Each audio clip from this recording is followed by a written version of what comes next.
everybody. It's Monday, November 29th, and that means it's time for another episode of Chatting with Agnes and Cecilia Nonprofit Conversations. I'm one of your co-hosts, Cecilia Shepp. I'm the principal and founder of Rogue Tulips Nonprofit Consulting, and I'm here with my friend and co-host, Agnes. I'm going to throw it over to Agnes to say hello. Thank you, Cecilia. Good morning, good afternoon, and good evening to our global audience, wherever you're joining us from. My name is Agnes Amos Coleman. I'm an author and a consultant. Over to you, Cecilia. Thank you, Agnes. And we are really excited today to have first-time guest Leann Shepp from the American Bankers Association. And we're going to talk about industry consolidation and its impact on the association environment. Welcome, Leann. Would you like to say hello and tell us a little about yourself? Yes, good morning, Cecilia and Agnes. Thank you for having me. My name is Leann Shepp. I'm with the American Bankers Association. I've been in associations for my whole adult life and mostly focused on trade associations and membership, IT, technology, and often strategic planning using data. Well, welcome. And I'm really interested in this conversation. And I know Agnes is too, because we are also longtime career-long association professionals. And there is so much going on in the economy with mergers, and mergers mean there's acquisitions. And so we have a lot of M&A going on in the industries. So you work in the banking industry. You also have some experience working in the pharmacy industry. So what are some broad themes that you're seeing with industry consolidation? Well, you're right. The economy is driving a lot of consolidation. In some areas, it's been going on for years. In the banking industry, it's been going on for many, many years. Years ago, we were losing a bank every day. Now it's more about a bank every business day or so. The pandemic slowed it a little and it's picking up again. But it's impacting in every industry these days. Everywhere you look, you see smaller companies going out of business at a rapid pace. There are new ones coming up, but often not enough to account for the net loss in companies. It's caused a lot of shifts in associations thinking and their planning. If they're doing it right, they should be looking at it. Different industries have different drivers. In a pharmacy industry, it might be something along the lines of insurance companies aligning with healthcare providers and creating exclusivity contracts and things like that tend to push out smaller independent pharmacies. In the banking industry, it can be anything from a lack of succession planning to increased regulatory burdens to even stockholders in the banks, shareholders wanting a bigger return on their investment. You know, Leann, as you know, our association community is about creating value for our members. And I'm wondering, is there any value to consolidation within the trade association? And if there are, what could those be? And how do you see that? How do you see our members leveraging some of those values? There can be value if you are looking at a smaller universe of organizations to reach, and a trade environment, for example, makes it easier to deal with a smaller number of institutions. You can hopefully adopt much more personalized service. You can get a more concierge effort in place. A lot of it boils down to data. Everything boils down to data. So your first step would be to get a handle on what your universe is. In some industries like banking, it's very easy to identify the universe of banks. That's the FDIC runs them. In other industries, it's not as simple, but there's data out there. Everybody's got data. So your first step is to get your data together in terms of what your universe of potential members is. And then as that shrinks, you find that you might be better able to dig deeper into your members. If you've got a much larger group of members, you might only be able to get into the C levels to have substantive communications. If you have a smaller group of members, you might be able to get down below that. And that's where you get more grassroots involvement, you get more volunteers, you can bundle discounts for large groups to come to meetings. There's a lot of value to be had in dealing with a smaller number of members and digging deeper and getting them much more tightly engaged than having just, say, the CEO at a bunch of organizations involved. Yeah, and that's a really good point, Leann, because a trade association, for example, even though the company is the member technically, it's still the individuals at the company you need to reach and that you need to work with. So that is an opportunity. You have suggested that we discuss the two industries of banking and pharmacy. which I think are two of the more important ones for our just quality of life every day, because one's economics and one is health. What are some of the impacts for people's daily living that you have seen from these kind of mergers, whether it's banking or pharmacy? The impact on, you should definitely, one of the things you should look at is the effect of this consolidation on your local communities and the economy. Sunday's Washington Post had an article about pharmacy deserts. So with small independent pharmacies closing, you're finding people who need to drive 15, 20 minutes to get to a single pharmacy, the nearest pharmacy. We talk in my company about banking deserts, communities around the country that no longer have a bank branch to go to. And that hurts the economy. It hurts availability to resources to people. It hurts tax income. It reduces the number of jobs in the community. There's a lot of impact on things. A lot of banks contribute to the local economy, whether it's sponsoring a baseball team or volunteer hours. We track a lot of the volunteer hours that many of our members participate in their local communities. So you lose a lot of that, and you need to analyze the impact of consolidation on the economy. If you want to get deep into some data, you can look at the income levels of your community when the last pharmacy disappears, for example, or the last bank disappears. And that gives you some hard numbers that you can go to your local congressman with and say, this is what's happening when we lose these valued resources in our community. Oh, there's obviously advantages and disadvantages of consolidation based on some of what you've just shared with our global audience, and thank you for that. But my question is for our members who are trade associations who are saying, yes, we've done our data, we've looked at it, and we still want to move forward with consolidation. Who are the key players that you think that needs to have a seat at the table to even start this discussion? Because it's consolidation, based on what you've just shared, it's not an easy process. There is a lot of processes and opportunities and disadvantages that you really need to do your homework before you even embark on it. So can you let us know who are the key players we need to bring to the table to even start this discussion? Good point. If you're looking at the discussion between two companies that want to merge, they definitely need to get the high level staff involved early on in the conversation to see. Many of the discussions about the best practices in company mergers address culture. You have to have the culture fit first. If that doesn't match, it's going to be very, very difficult for the rest of it to fall into place. It might happen, but it may not happen well, and it may take a really long time for people to recover from that.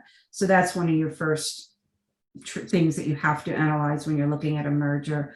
The financials all come, and that's part of due diligence. So most companies have a very strict due diligence policy. In banking, it's a very long kind of secretive process in a sense. Mergers don't often get announced publicly until they're absolutely certain of it. And even then, some don't happen. Some end up not happening. There's a variety of reasons, but some mergers just end up not occurring.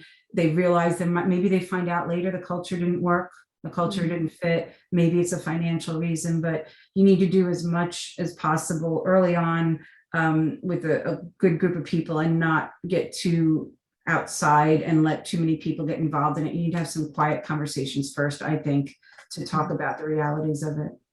No, that is a great advice. And I know that that's similar advice for any organizations that might want to come together.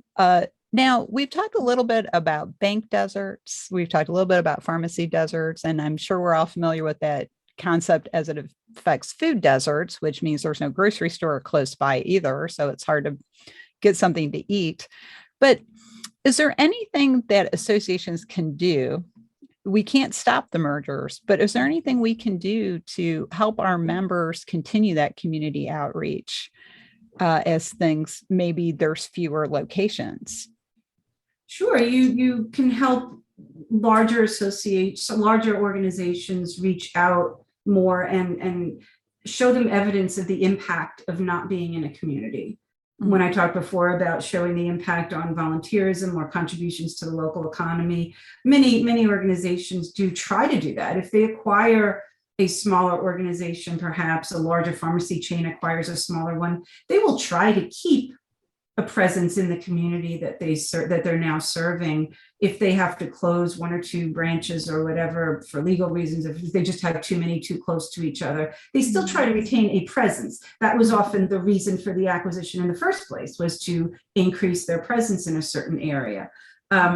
Many banking organizations, for example, many banks will sometimes keep the name of the local bank on the bank in an effort to prove to the community, we are still your local community bank.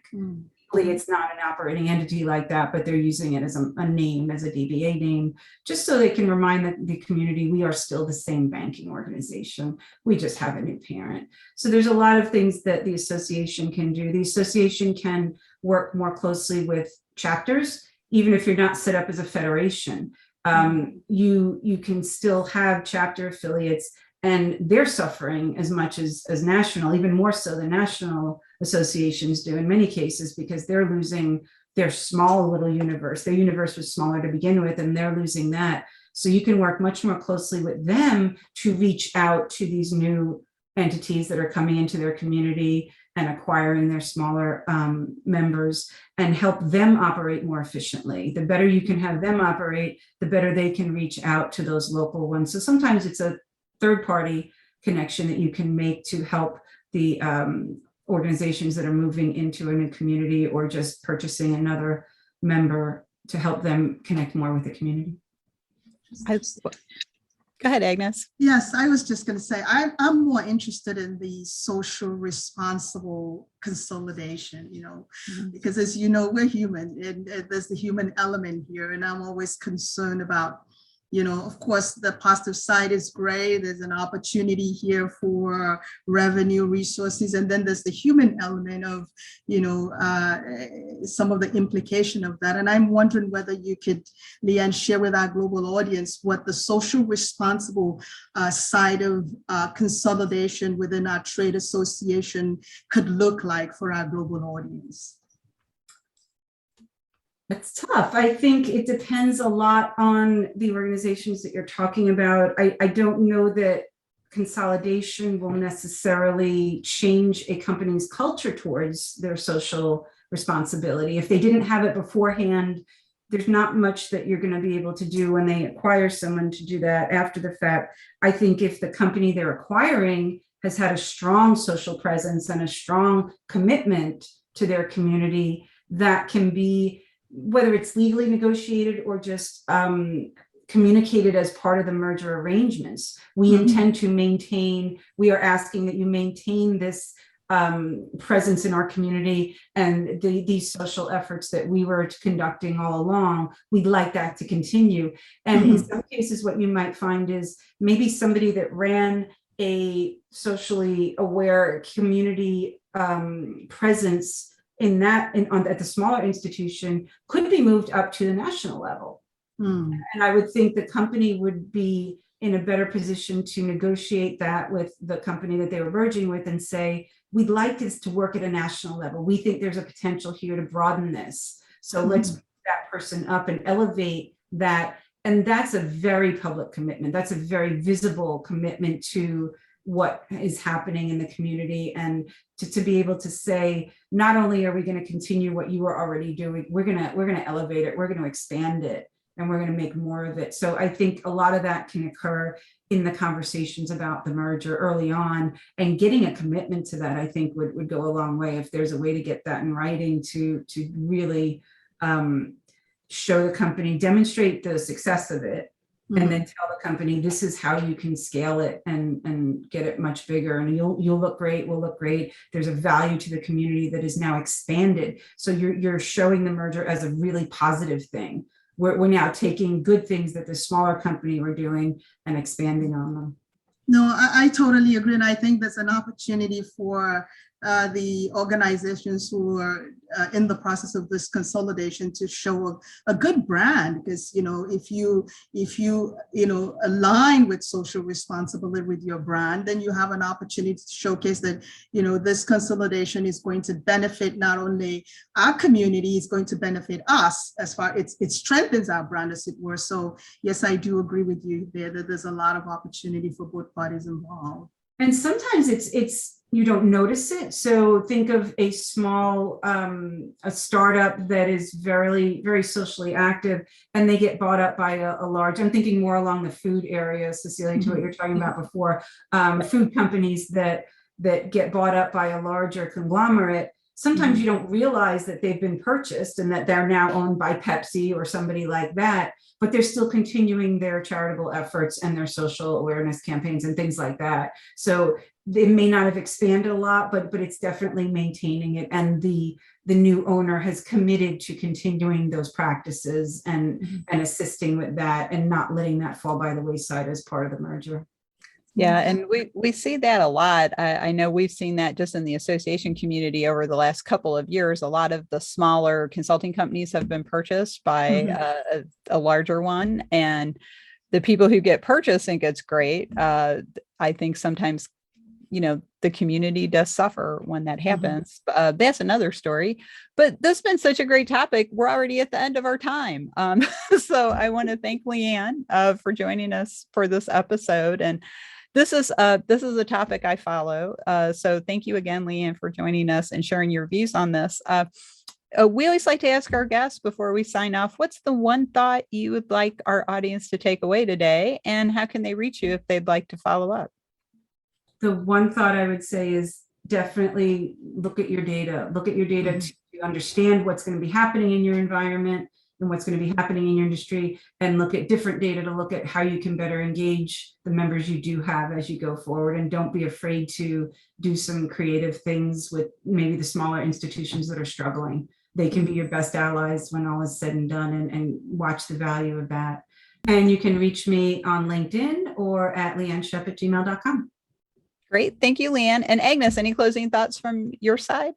No, I just want to thank Leann for joining us as a guest. We really enjoy your insights on consolidation. It's obviously a lot of opportunities and of course disadvantages, but there's also a great benefit for our members who want to engage in this process to think about what some of the implications are before they even start. So your insight is very helpful. We appreciate you for joining us, and we look forward to seeing you again at our show. Thank you. Yeah. Thank you. Yeah, thanks. Well, we have to go rogue for now. Thanks for joining us this week. We'll be back next week with another exciting episode. If you want to learn more about Rogue Tulips, you can check us out at our website, roguetulips.com. And we encourage you to check out our sister company, the 501c League, a leader in CAE education. You can learn more about the league at the 501cleague.net. See you next time.